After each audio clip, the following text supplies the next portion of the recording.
दोस्तों कहानी शुरू होती है और हमें एक कपल को दिखाया जाता है जिसमें लड़की का नाम डायना होता है और लड़के का नाम चार्ल्स। इन दोनों की हाल ही में शादी हुई है और ये दोनों अपनी लाइफ से काफी खुश हैं। दरअसल डायना एक फोटोग्राफर है और वहीं चार्ल्स एक म्यूजिशियन और इन दोनों को अपने काम के लिए अलग अलग जगहों पर जाना पड़ता है।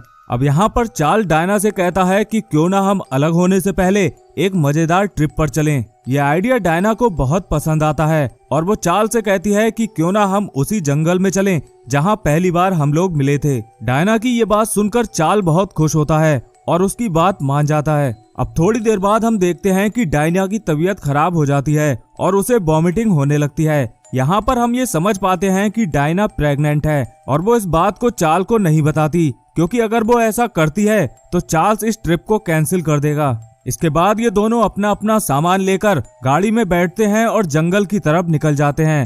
रास्ते में हम देखते हैं कि डायना अपने कैमरा में कुछ बच्चों की फोटो देख रही थी। ये देखकर चार्ल्स उससे कहता है कि तुम्हें दोस्त बनाने चाहिए क्योंकि तुम बहुत अकेला महसूस करती हो। अब थोड़े दूर जाने के बाद डायना चार्ल्स से कहती है कि हमें उस जंगल में पहुंचने के लिए एक लेक को पार करना होगा, तो क्या तुमने बोट की बुकिंग कर दी है? इस पर चार्ल्स कहता है कि मैं बुकिंग करना भूल गया। इसके बाद ये दोनों लोग एक जगह पर रुककर बुकिंग करने के लिए अंदर चले जाते हैं, मगर डायना बाहरी गाड़ी के पास खड़े होकर उसका बाहर आने का इंतजार करती है। तभी डायना देखती है कि आर्मी के कुछ लोग एक सामान को अपनी गाड़ी में भर रहे थे। वहीं दूसरी तरफ एक दीवार पर मिसिंग पोस्टर चिपका हुआ था जिस पर यह लिखा हुआ था कि उस जंगल में किसी प्रेग्नेंट लेडी का जाना मना है, मगर डायना इस बात को इग्नोर कर देती है। इधर चार्ल्स भी बोट की बुकिंग करके बाहर आ जाता है और ये दोनों अपनी गाड़ी में बैठकर उस झील की तरफ जाने लगते हैं। जब ये लोग उस लेक के किनारे पर पहुंचते हैं तब ये दोनों लोग बुकिंग की हुई बोट में बैठकर जंगल के किनारे पर पहुंच जाते हैं और वो बोट वाला इन दोनों को वहीं पर छोड़कर वापस चला जाता है।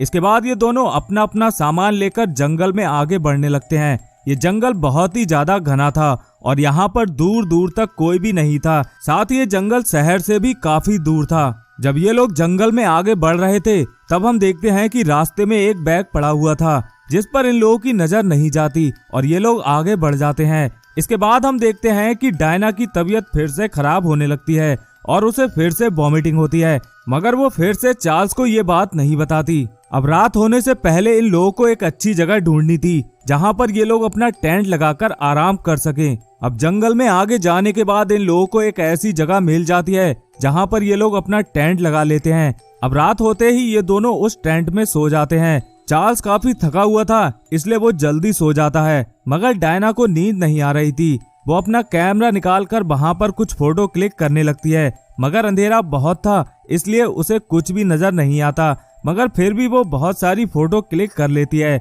और एक एक करके उन्हें चेक करने लगती है। तभी एक फोटो में उसे एक परछाई नजर आती है। जब वो उस फोटो को जूम करके देखती है तो उसे पता चलता है कि वो एक पेड़ ही था। अब अपना शक दूर करने के लिए वो टेंट से बाहर आकर चेक करती है, मगर उसे वहाँ पर कोई भी नजर नहीं आता। इसके बाद वो फिर से अपने टेंट में जाकर सो जाती है, मगर थोड़ी देर बाद डायना एक फायरिंग की आवाज सुनकर अचानक से उठ जाती है। अब सुबह को ये लोग अपना टेंट का सामान बांधकर वहाँ से जाने लगते हैं और एक दूसरी जगह पर जाकर अपने टेंट को लगा लेते हैं। अब यहाँ पर डायना चार्ल्स से कहती है कि हमें यहाँ पर नहीं आना चाहिए था क्योंकि यहाँ पर मुझे लगता है बहुत सारे शिकारी रहते हैं। ये बात सुनकर चार्ल्स को गुस्सा आ जाता है क्योंकि यहाँ पर आने का प्लान डायना का ही था। इसके बाद चार्ल्स अपने टेंट में चला जाता है। अब चार्ल्स के जाने के बाद डायना जंगल में इधर उधर घूमने लगती है।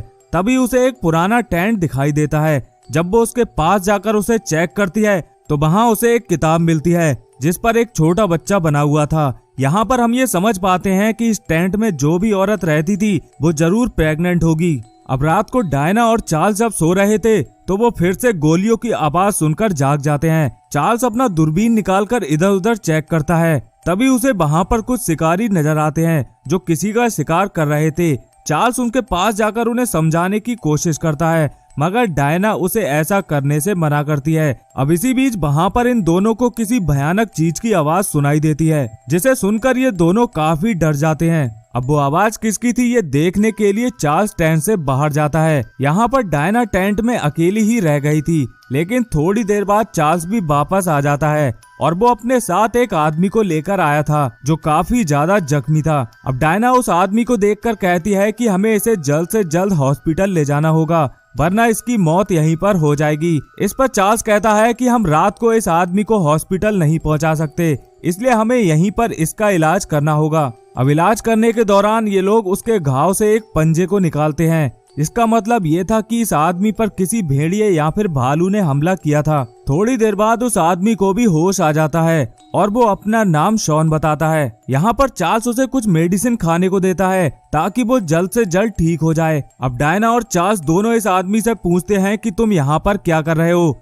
इस पर शॉन बताता है कि मैं यहाँ पर अपने भाई का बदला लेने आया हूँ, क्योंकि कुछ टाइम पहले मेरे भाई को इसी जंगल में किसी ने मार दिया था। अब थोड़ी देर बाद हम देखते हैं कि चार्ल्स ने जो मेडिसिन उस आदमी को दी थी वो अपने मुंह से निकाल देता है और उसे फेंक देता है। यहाँ पर हम ये समझ पाते हैं कि ये आदमी इन दोनों से जरूर कुछ छुपा रहा है। अब डायना चार्ल्स से कहती है कि हमें यहाँ से अभी निकलना होगा। इस पर चार्ल्स कहता है कि अभी काफी रात हो गई है और अभी हम इस अंधेरे में नहीं निकल पाएंगे, इसलिए हमें सुबह तक का इंतजार करना होगा। अब थोड़ी देर बाद इन्हें फिर से वही डरावनी आवाज सुनाई देती है।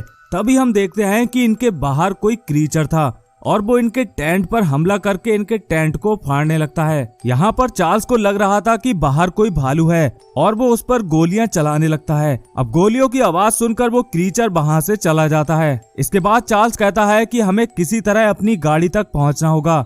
इस पर शॉन कहता है कि तुम अपनी गाड़ी तक नहीं पहुंच पाओगे, इससे पहले ही वो क्रीचर तुम्हें मार देगा। तुम लोगों को सुबह तक यहीं पर इंतजार करना होगा। अब शॉन की बात सुनकर ये लोग वहीं पर रुक जाते हैं। थोड़ी देर बाद इन्हें फिर से एक आवाज सुनाई देती है। जब चार्ल्स अपने दूरबीन से बाहर देखता है तो वहाँ उसे एक आदमी जख्मी हालत में नजर आता है। शॉन इन लोगों से कहता है कि वो मेरा दोस्त है, लेकिन इतने में ही वहाँ पर एक क्रीचर आकर उस आदमी को अपने साथ ले जाता है। अब इतना सब कुछ होने के बाद डायना और चार्ल्स को कहीं ना कहीं शॉन पर शक हो जाता है और वो उससे पूछते हैं कि तुम हमसे क्या छुपा रहे हो।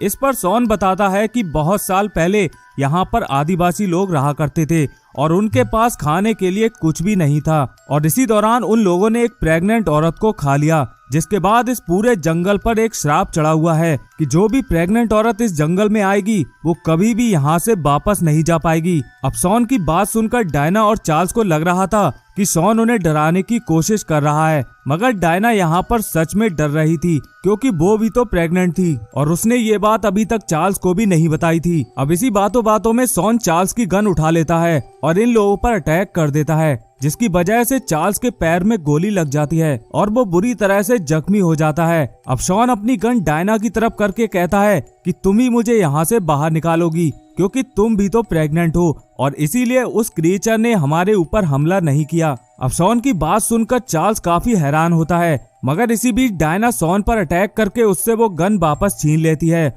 और शॉन को बाहर ले जाकर एक पेड़ से बांध देती है। इसके बाद वो फिर से अपने टेंट के अंदर आ जाती है। यहाँ चार्ल्स उसे कहता है कि तुमने इतनी बड़ी बात मुझसे कैसे छुपाई। इस पर डायना कहती है कि मैं इस ट्रिप को खराब करना नहीं चाहती थी, इसलिए मैंने तुम्हें बताना ठीक नहीं समझा। इसके बाद चार्ल्स कहता है कि मैं बहुत ही ज्यादा जख्मी हूँ, इसलिए मैं बाहर नहीं जा सकता और तुम्हें ही जाकर कोई न कोई मदद लेकर आनी होगी। अब डायना दूरबीन से बाहर देखती है तो वहाँ उसे नजर आता है कि शॉन भी वहाँ पर नहीं था। वो अपनी गन लेकर टेंट से बाहर आती है, लेकिन तभी वो क्रीचर डायना के सामने आ जाता है। अब डायना उस पर गन तान देती है, मगर वो उस पर गोली नहीं चला पाती। इसके बाद वो क्रीचर डायना के पास आता है और उसके पेट को छूने लगता है। यहाँ पर डायना को बहुत ही अच्छा फील हो रहा था, लेकिन तभी चार्ल्स वहाँ पर आकर उस क्रिएचर को शूट कर देता है। अब थोड़ी देर बाद हम देखते हैं कि उस क्रिएचर के छूने के बाद डायना भी एक क्रिएचर में बदलने लगी थी और उसका पेट भी काफी बड़ा हो गया था। लेकिन तभी वहाँ शॉन अपनी गन लेकर आता है और इन लोगों से कहता है कि तुम ही लोग मुझे यहाँ से बाहर निकालोगे।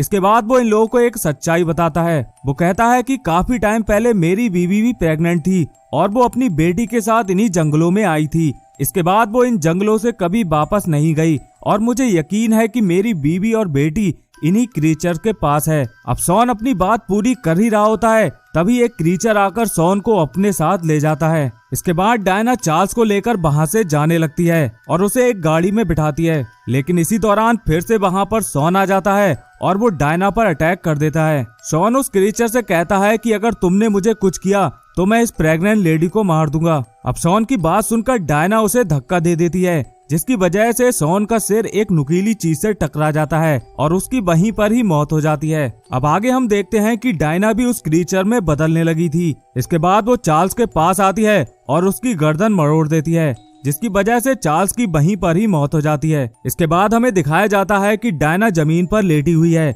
और उसके चारों तरफ वही क्रीचर हैं। अब थोड़ी देर बाद डायना एक बच्चे को जन्म देती है और सीन यहीं पर कट हो जाता है। अगले सीन में हम एक लड़की को देखते हैं जो उन्हीं जंगलों में घूमने के लिए आई हुई थी और ये लड़की भी प्रेग्नेंट थी। वो डायना और चार्ल्स के टेंट के पास आकर खड़ी हो जाती है। यहाँ पर इस लड़की के साथ भी वही होने वाला था जो डायना के साथ हुआ था और इसी के साथ ये कहानी भी यहीं पर खत्म हो जाती है। तो दोस्तों, अगर आपको लगता है कि मैंने इस कहानी को सुनाने में थोड़ी सी भी मेहनत की है तो इस वीडियो को लाइक जरूर कर देना और अगर आप चाहो तो चैनल को सब्सक्राइब भी कर सकते हो। मिलते हैं नेक्स्ट वीडियो में, तब तक के लिए बाय बाय।